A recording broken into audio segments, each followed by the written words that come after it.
Тері аурулары тері, шаш және тырнаққа әсер ететін түрлі аурулар. Олар жұқпалы да, жұқпайтын да болуы мүмкін. Себептері: бактерия, вирус, саңырауқұлақ, инфекциялар. Аллергия: тағам, дәрі, химиялық заттар.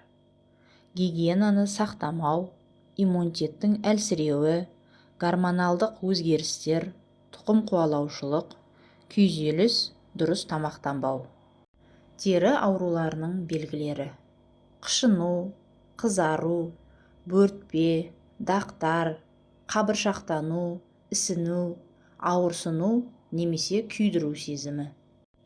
Алдын алу жолдары: жеке бас гигиенасын сақтау, теріні таза әрі құрғақ ұстау, дұрыс тамақтану, аллергендерден сақтану, иммунитетті күшейту, өзгенің жеке заттарын қолданбау.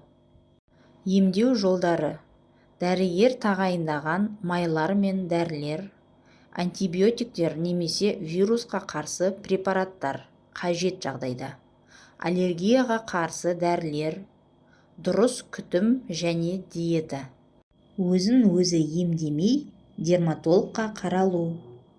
Егерде осындай белгілер болса, жедел түрде дерматологке барып қаралған дұрыс.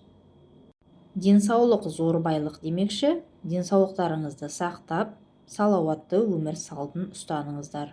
Сау болыңыздар, каналыма тіркеліп, лайк, комментарий жазып кетіңіздер.